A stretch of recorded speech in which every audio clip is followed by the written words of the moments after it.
It's a 1997 Mercury 115 horsepower inline four. We were driving in the ocean, and it all of a sudden shut down, popped the cowling, and this just had a tiny bit of oil left in it, so it was obviously, that's the reason it shut off. No warning bells or anything, because the horn underneath the alert horn underneath the dash is broken. So we filled it up, started right back up, ran great, no problems, no sounds, it was beautiful. Go about another probably quarter mile, half mile, shuts down again. It was water in the fuel that time. It just didn't run right, it kept stalling. Fired right back up again when I put new fuel in it, ran great. Drove probably another mile, and then I backed off the throttle, and then I started to notice it was knocking. Like one of the cylinders, it sounded like rod knock.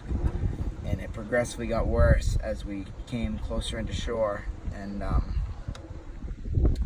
yeah, so I'm gonna start it just to have you hear what it's doing. Back it up a little bit.